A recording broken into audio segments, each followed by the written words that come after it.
15페이지. 저 화면이 어떻게 꺼야 되지?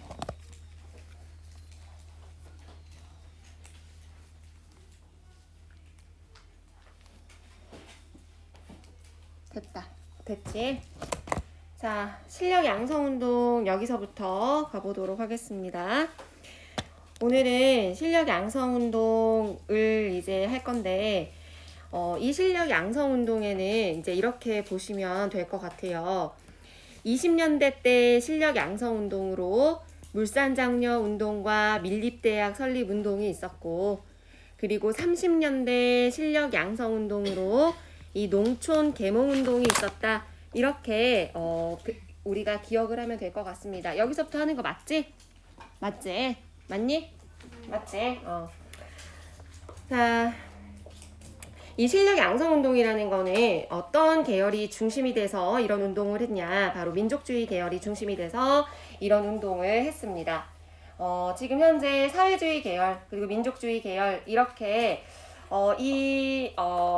이렇게 좀 나눠서 이렇게 볼 수가 있는데, 민족주의 계열이 대체적으로 사회 진화론의 영향을 받아서 우리가 민족의 힘을 먼저 기르자, 민족의 힘을 기른 이후에 독립을 하는 것이 맞다라고 이제 그렇게 생각을 하게 됩니다. 그래서 대체적으로 산업, 교육 이런 쪽에, 이런 지능에 힘을 쏟게 되는데, 이것들을 이제 여러 운동들을 묶어서 우리는 실력 양성 운동이다 라고 그렇게 표현을 합니다. 그래서 실력 양성 운동의 일환으로 20년대 물산 장려 운동, 그리고 아래에 있는 밀립대학 설립 운동, 그리고 30년대 초에는 방금 전에 말씀드린 문맹 퇴치 운동, 다르게 표현했을 때 농촌 계몽 운동, 이렇게를 우리는 실력 양성 운동이다 그렇게 표현을 합니다.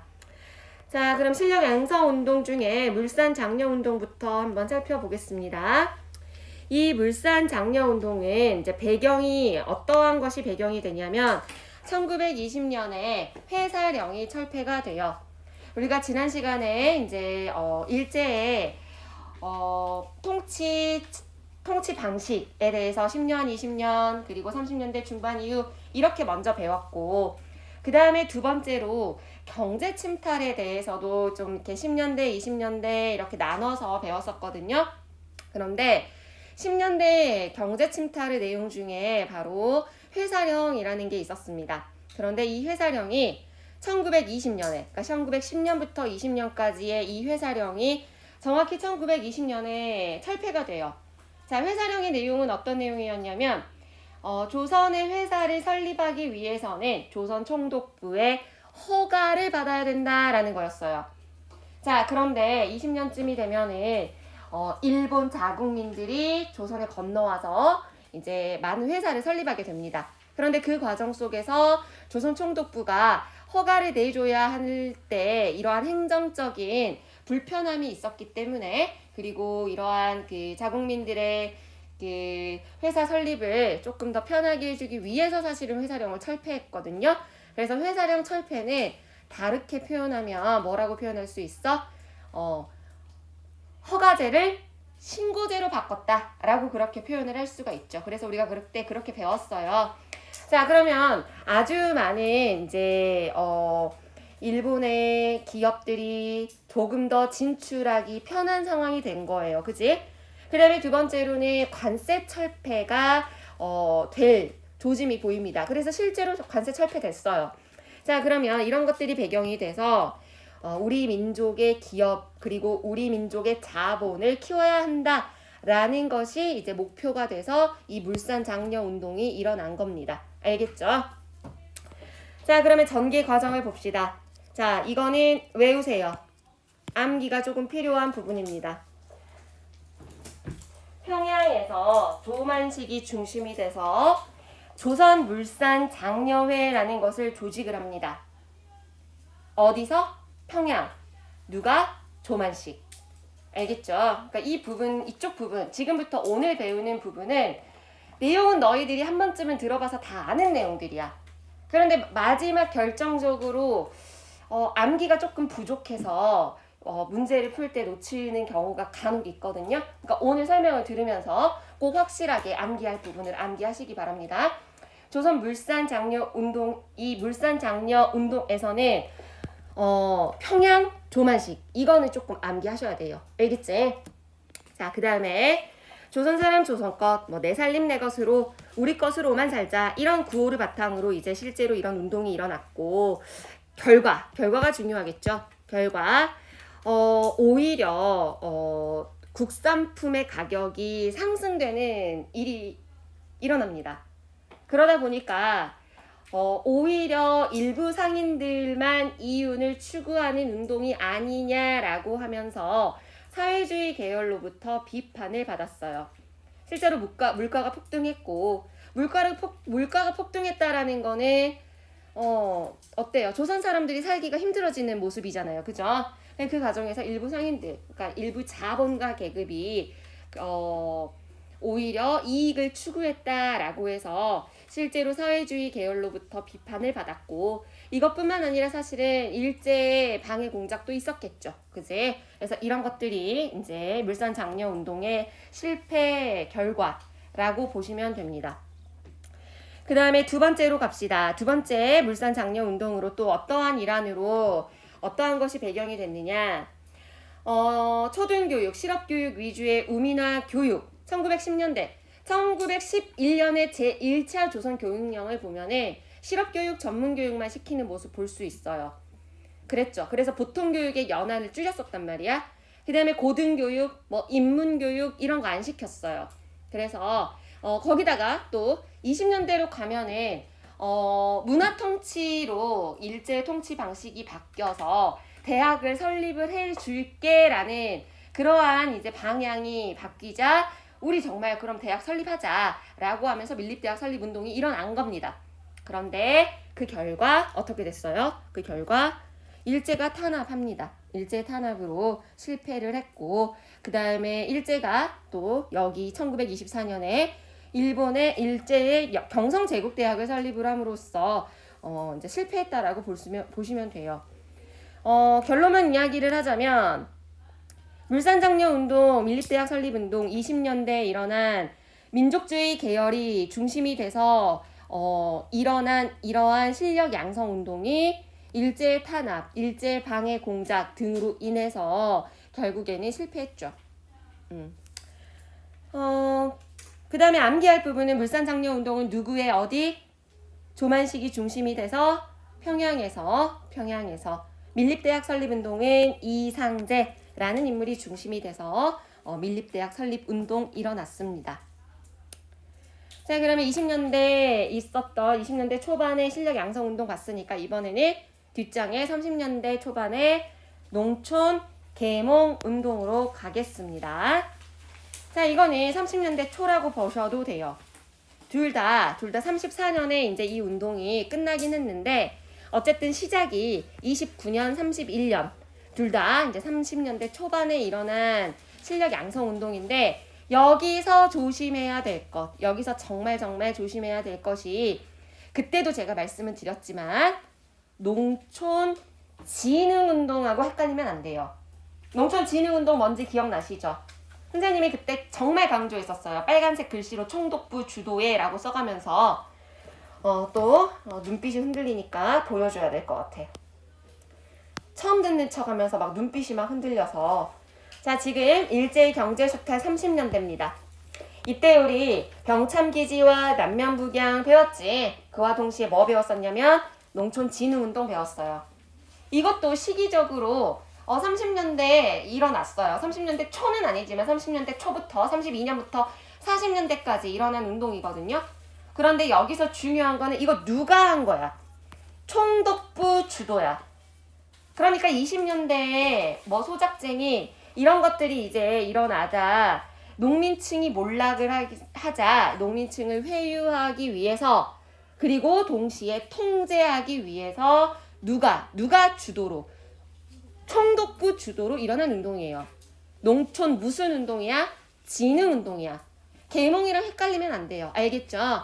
농촌 계몽 운동은 우리 민족주의 계열이 어떻게 보면 문맹 퇴치하기 위한 일환으로 일어난 실력 양성을 시키기 위한 운동이었다라는 거. 정말 완전히 다릅니다. 헷갈리면 안 돼요. 그래서 농촌 계몽운동, 다시 농촌 계몽운동으로 갑시다. 자, 그러면 이제 농촌 계몽운동 같은 경우에 이제 여기서도 미안하지만 조금 꼼꼼하게 암기해야 될 것 같아요. 자, 먼저 문자보급운동, 브나로드 운동. 29년, 31년. 문자보급운동은 조선일보가 주도한 거야. 브나로드 운동은 동아일보가 주도한 거야. 그러니까 이게 사실은 미안하지만 이거는 그냥 좀 암기를 하셔야 될 것 같아요. 물론 계속 이제 익숙해진 친구들은 어느 정도 이미 뭐 암기할 필요가 없이 당연히 알고 있는 팩트일 수도 있지만 이 문자보급 운동, 브나로드 운동 다 내용은 알면서 결국 마지막에 이런 것들을 헷갈려 버리면 이 문제를 놓치게 되거든요. 그치? 그래서 자, 지금 30년대 초에 실력 양성 운동이 무슨 운동이야? 농촌 계몽 운동이야. 첫 번째 무슨 운동? 문자 보급 운동. 29년에 시작을 했고 브나로드 운동. 투부정사 부고 나로드 농촌 민중 뭐 이런 뜻이에요. 브나로드 운동은 31년에 시작됐고 동아일보 주도로 일어난 운동이라는 거.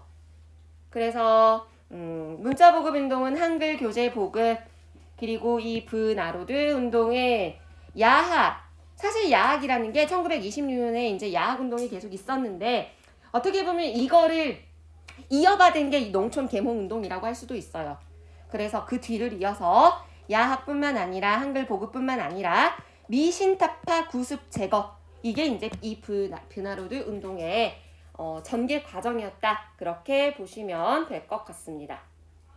자, 어때요? 이제 조금 암기됐니? 이제 어느 정도 이해됐죠?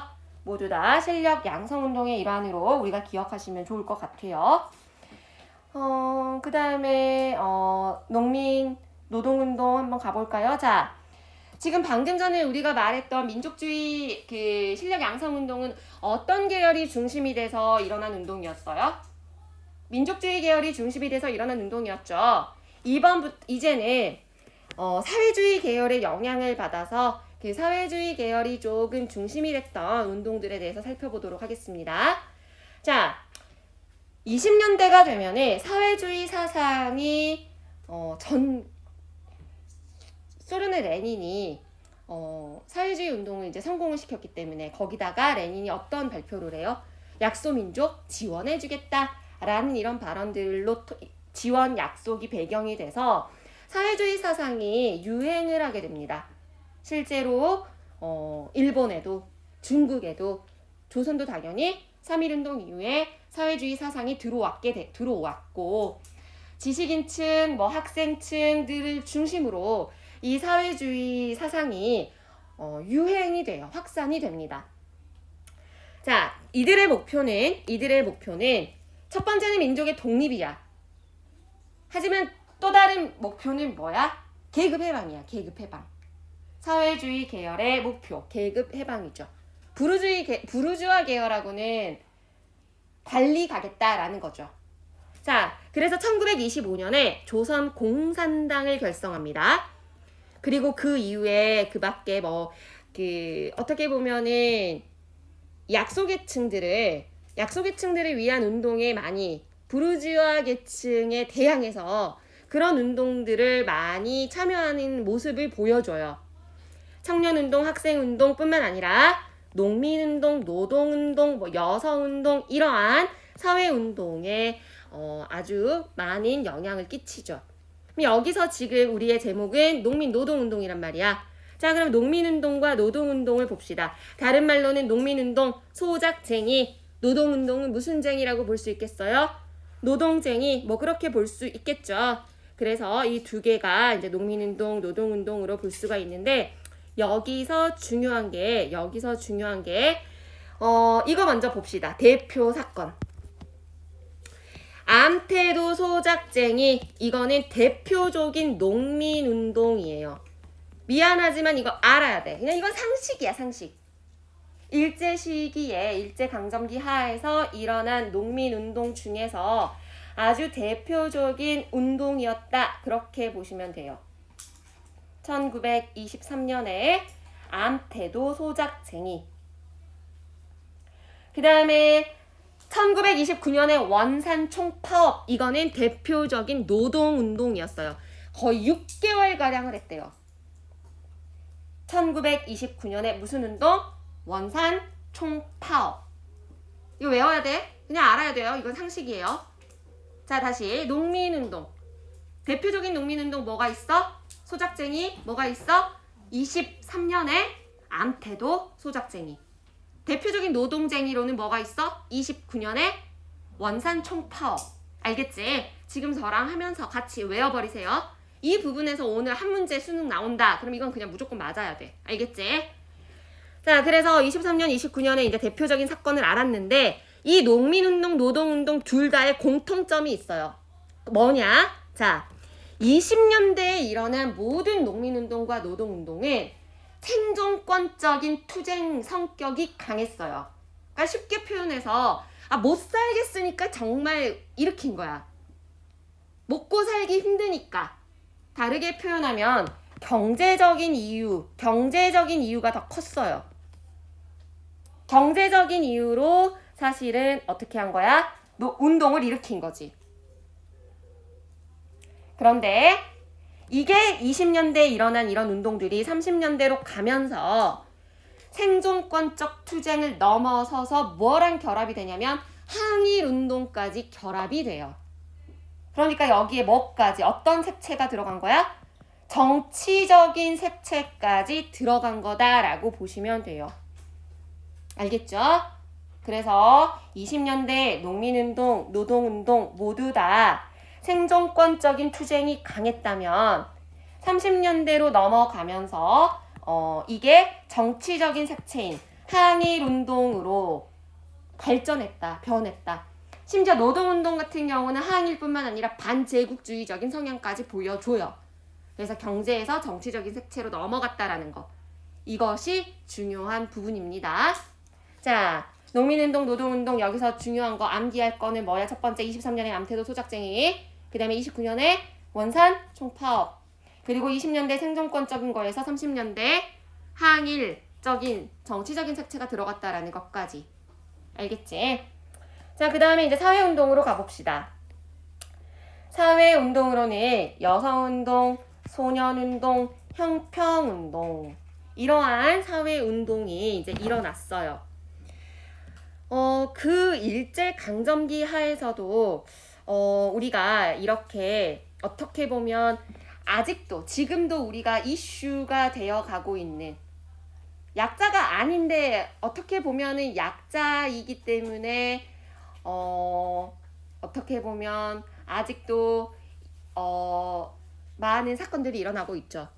당장 보면 우리 주변에서도 아직도 이 여성운동, 소년운동, 형평운동은 해결되지 않은 것 같아. 내 생각에는. 지금 당장 뉴스만 보더라도 첫 번째로는 공군이죠. 그 부사관 그 사건 이번에 보면. 그 다음에 두 번째로는 소년운동, 학대 사건들이 너무 많잖아. 그제? 그리고 형평운동. 물론 형평운동 사회적 차별이지만 우리 사회 속에서 여전히 아직도 사회적인 차별을 받고 있는 사람들이 얼마나 많아요. 그쵸? 그러니까 이것들이 아직도 해결되지 않았다라는 거는 아직도 우리의 인식이 조금 수준이 낮지 않나라는 생각도 들면서 많은 노력이 필요하구나, 이런 어떻게 보면 부끄러움이 좀 앞서야 돼요. 자, 일제 때도 이런 운동했습니다. 배경, 일제강점기에 여성의 지위가 하락이 돼서 결성된 것이 근우회. 이제 이 근우회는 우리가 오늘 마지막에 배울 신간회라는 단체의 자매단체예요. 그래서 신간회. 그 다음에 두 번째로는 소년운동. 이 소년운동이 너희들이 잘 아는 방정환 선생께서 이제 천도교가 중심이 돼서 천도교 소년회가 중심이 돼서 이제 어린이날을 제정하고 잡지도 발행하고 그러면서 이제 소년운동이 일어났고, 그리고 이제 백정. 조선시대 때부터 직업에 대해서 천대를 받았던 계층이었죠. 백정. 그래서 백정에 대한 사회적 차별이 이때까지도 지속이 되는 것이 배경이 돼서 진주에서 이제 조선 형평사가 조직이 돼서 형평운동이 일어납니다. 근데 이게 이제 더 의미가 있는 게 다른 사회운동단체와 연합을 해서 연대를 해서 더 나아가서 항일 민족운동까지 추진을 했다라는 점이 의미가 깊죠. 그래서 이런 사회운동도 일어났다. 자, 그 다음에 이제 학생운동이다. 자, 이것도 조금 중요해요, 여러분. 원래는 제가 이 학생운동 부분을 1919년에 3.1운동과 함께 3.1운동하고 뒤이어서 여기까지 설명을 하려다가 그래 신간회랑 묶는 게 낫겠다 싶어서 그냥 안 했어요. 자, 보세요. 지금 학생운동으로 우리가 지금 두 개를 배울 겁니다. 60만세운동과 광주학생 항일운동이 있어요. 20년대에 일어난 운동이야. 너희들이 여기다가 이렇게 우리 쓰자. 여기다가 화살표 해서 신간회 쓰고 괄호쳐서 1927년 그리고 화살표 광주학생 항일운동 1929년 이렇게 여기다가 이걸 써놓읍시다. 이 사이에 이제 신간회라는 단체가 결성이 되는데 여기 사이에 신간회를 넣고 우리가 이 두 운동을 좀 살펴보면 이 운동의 의의가 조금 더 쉽게 다가옵니다. 파악이 됩니다. 자, 보자. 이 60만세 운동은 여러분 1926년에 순종의 인산일이 배경이 돼서 일어난 운동이야. 자, 3.1운동 누구의 인산일 때 맞춰져서 일어난 운동이었습니까? 고종의 인산일 때 맞춰져서 이런 3.1운동이 터졌죠. 그제? 그래서 이제 순종의 인산일이 다가오자 아무래도 사회주의 세력 그리고 천도교 세력 학생 계열이 모여서 만세 시위를 계획을 했어요. 왜냐면 이때쯤이 되면은 1920년대이기 때문에 그리고 아까 우리 배웠지만 사회주의 계열이 25년에 무슨 단체를 만들었어? 조선 공산당도 조직을 했잖아. 그지? 근데 여기 사실 사회주의 계열이 누구냐면 조선 공산당이에요. 조선 공산당이 거의 주도했어요. 그래서 사회주의 계열, 천도교 계열, 학생 계열이 만세 시위를 계획을 하고 있었어. 그런데 우리 알잖아. 치안유지법이 적용이 되면서 일제가 20년대 때 일제 항일운동을 막기 위해서 이제 이 법이 제정된 거기도 하지만 주 타켓이 누구였어? 사회주의 세력이었잖아. 그지? 그래서 이 사회주의 지도부가 사전에 발각이 돼요. 그래서 사회주의 세력이 여기서 이제 빠지게 되는 거야. 그래서 누가 거의 주도를 하게 되느냐? 학생 중심의 만세 시위가 일어나게 됩니다. 결론만 이야기를 하면 전국적으로 확산 안 됐어. 발각이 돼버려가지고. 그런데 이 운동이 갖는 의미는 상당하다라고 저는 생각을 해요. 어떤 의미에서 상당하다라고 생각을 하냐면 먼저 첫 번째 학생 이야기 나왔으니까 이 학생 중심으로 봅시다. 이렇게 여러 계열, 사회주의 계열이라고 한다면 조선공산당이니까 사회주의 계열, 그리고 여기는 천도교라고만 나왔지만 거의 민족주의 계열이라고 보셔도 무방합니다. 사회주의 계열, 민족주의 계열 학생들이 중심이 돼서 만세 시위를 계획했는데 사회주의가 빠졌단 말이야. 그럼에도 불구하고 학생들이 만세 시위를 열었는데 전국적으로 확산이 되진 않았지만 이것이 빌미가 돼서 계기가 돼서 빌미라는 기보다는 계기라고 하자 우리 계기가 돼서 학생들이 운동을 하는 데 있어서 성장하는 모습을 보여요. 주도층으로 성장하는 발판이 돼준 거야. 그래서 이게 발판이 돼서 광주학생 항일운동이 일어나요. 조직화된 거야. 60만세 운동까지는 조금 어수룩했다면 이때 전국적으로 확산이 되지 않았다 할지라도 학생들이 뭔가 조직적인 그러한 조직화가 될 수 있는 발판이 돼서 광주학생 항일운동에 성공적으로 이러한 운동을 이끌었다라고 볼 수 있죠. 그 다음에 두 번째는 자, 이 사회주의 계열과 천도교 계열, 여기는 이제 사회주의 계열, 민족주의 계열, 이들이 이 60만세 운동을 계기로 우리가 손 잡을 수 있겠구나라는 가능성을 확인했어요. 그래서 실제로 이 60만세 운동이 있고 6개월 후에 신간회가 만들어져. 신간회 어떤 단체야? 민족유일당 운동의 결정체잖아. 민족주의 계열과 사회주의 계열이 손을 잡아서 만든 단체잖아. 그제? 그러니까 이 신간회가 만들어질 수 있는 배경이 물론 여러 가지가 있지만 그 중에 하나가 바로 이 60만세 운동에서 이들이 가능성을 확인받은 거야. 그래서 확인받고 6개월 후에 27년에 어떤 단체가 만들어졌어요? 신간회가 만들어졌고 나중에 이 신간회가 중심이 돼서 광주학생 항일운동을 일어나는 거야. 광주학생 항일운동은 거의 신간회가 거의 뒤에서 지지해줬다라고 보셔도 무방해요. 그러니까 이 사이에 그래서 신간회를 넣으면 이 두 운동의 의미가 조금 더 이해하기 편할 것 같습니다. 알겠지? 자, 그러면은 광주학생 항일운동 가보자. 1929년에. 자, 배경은 일제민족 차별, 식민지 교육 이런 것들이 되고 빌미가 된 것이 바로 이거죠. 10월 30일 날 무슨 나주역에서 일본 남학생이 여학생을 희롱하는 사건이 터진 거야. 이게 어떻게 보면 이제 빌미가 돼서 광주학생 항일운동이 일어나죠. 광주를 시족으로 동맹, 휴학, 전개했고 이거는 전국으로 어떻게 됐니? 확산했어요. 그래서 신간회가 진상조사단도 파견하고 민중대회도 계획하고 거의 이 학생 비밀결사, 그러니까 성진의 독서회와 같은 이러한 학생 중심의 운동이기는 했지만 거의 신간회가 지도했다라고 보셔도 돼요. 전국적인 규모로 항일투쟁으로 발전을 했죠. 의 보세요. 3.1운동 이후 최대의 뭐래? 민족운동이래. 학생들, 시민들이 합세한 최대의 민족운동이었습니다. 그래서 이 60만세 운동과 광주학생 항일운동 사이에는 우리가 잊지 말아야 할 단체가 어떤 단체가 있었다? 27년에 신간회가 있었다라는 거. 이해되셨죠? 자, 그 다음에 여러분들이 이러한 읽기 자료들을 꼭 한번 읽어보세요. 그 다음에 이제 오늘의 하이라이트는 바로 이 민족유일당 운동입니다. 민족유일당 운동. 자, 여기를 하면은 오늘은 여기까지 하면 될 것 같아요. 민족유일당 운동. 보자. 민족유일당 운동.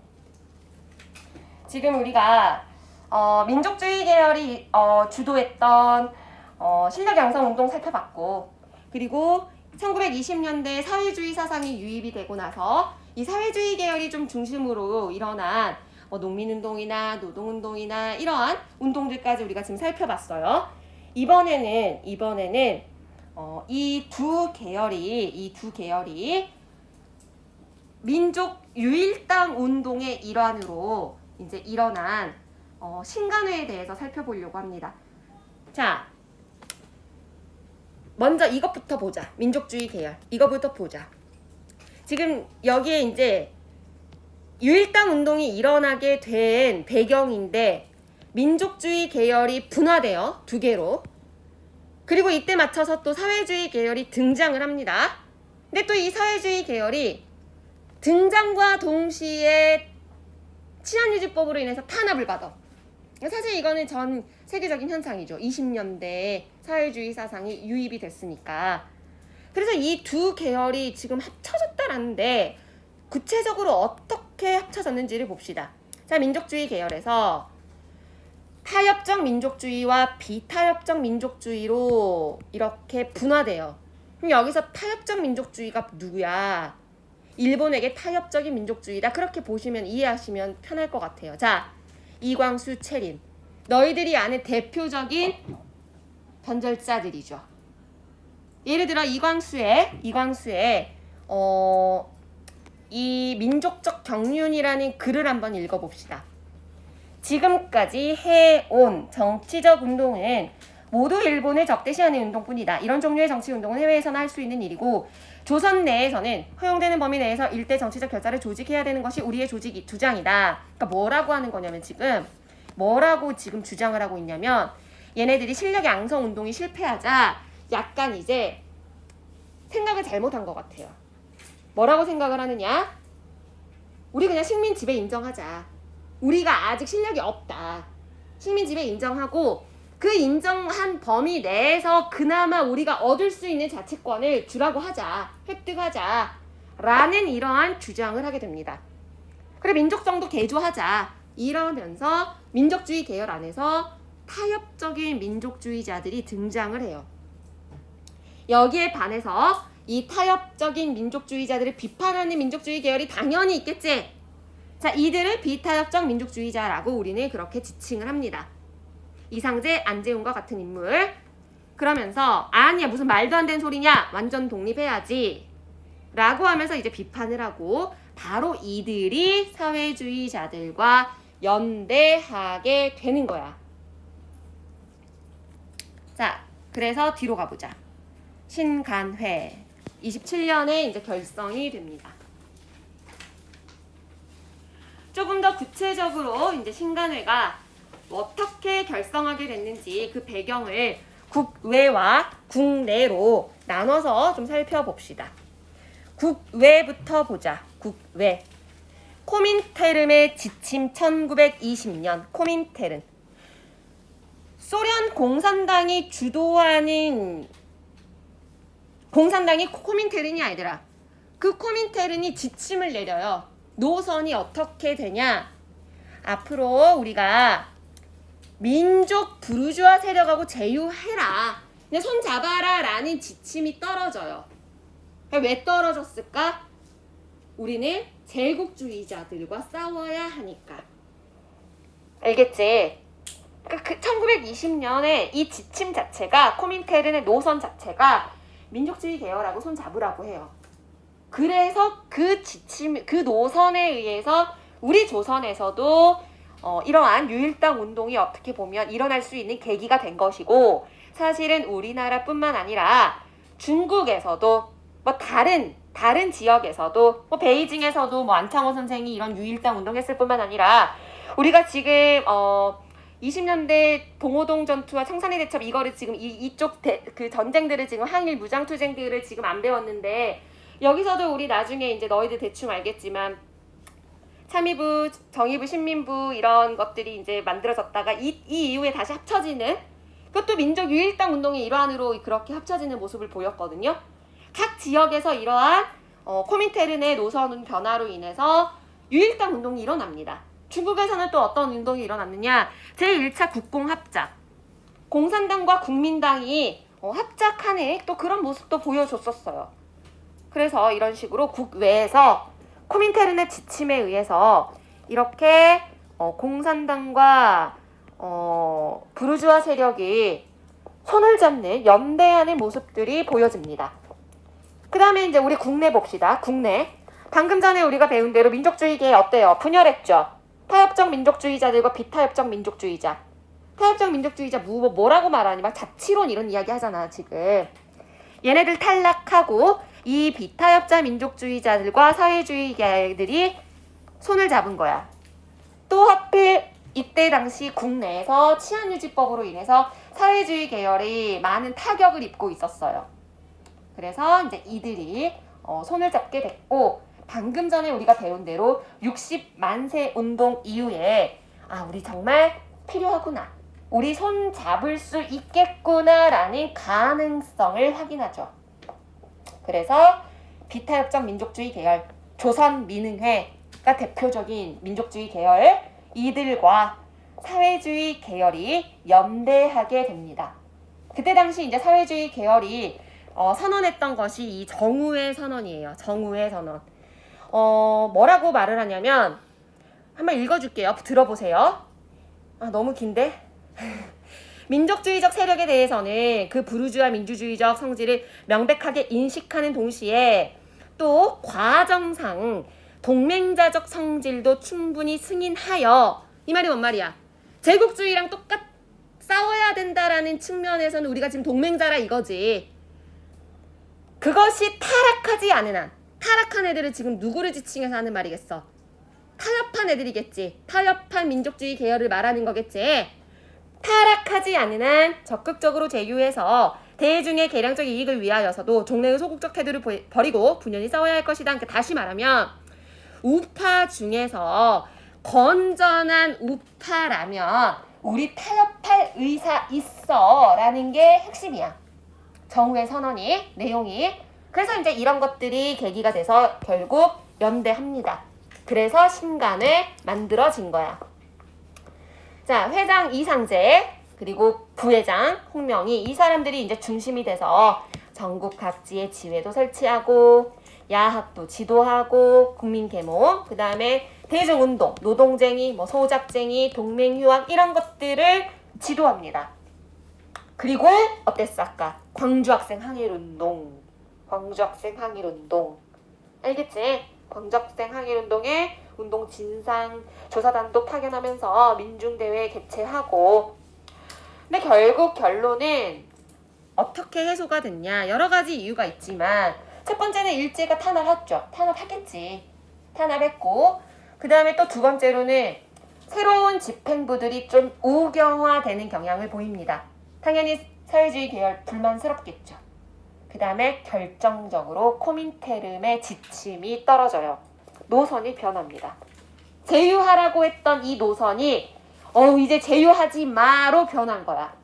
이 사이에 어떤 일이 있었냐면 중국에서 국민당을 이끌었던 이 장개석이, 우리 장개석 이야기 많이 들었죠. 아까부터 우리 임시정부 할 때부터 그제 이 장개석이 국공합작 이후에 사회주의 세력들을 무참히 살해하는 사건이 한번 터져요. 그러자 사회주의 세력이 학살당하고 나서 이제 코민테른이 노선을 변경하죠. 아, 우파 위험하다.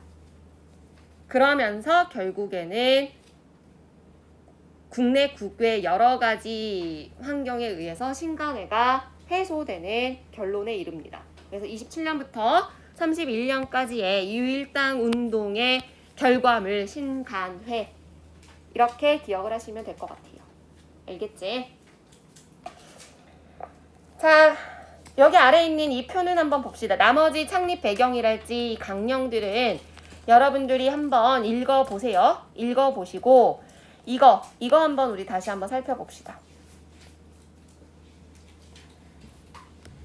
자, 1919년에 3.1운동 터졌어요. 나만 이렇게 눈이 흐리니 지금? 원래 이러니? 지금 왜 이렇게 눈이 침침하지? 자, 1919년, 1900 맞지? 1919년에 3.1운동이 일어납니다. 거기서 이제 민족주의계, 사회주의계, 1920년이 되면 이제 사회주의가 유입이 되니까 민족주의계가 중심이 돼서 방금 말한 실력 양성운동이죠. 물산장려운동, 밀립대학 설립운동, 20년대 초, 30년대 초에는 농촌 계몽운동. 그제? 그 다음에 이 사회주의 계열이 1925년에 조선 공산당을 만들어요. 그리고 26년에 정우의 선언. 여기서 이제 타협론자와 비타협론자가 갈리죠. 이들이 합쳐져서 연대해서 만들어진 단체가 뭐야? 신간회야. 알겠지? 오늘 암기할 내용이 조금 있어요. 촘촘하게 좀 암기하세요.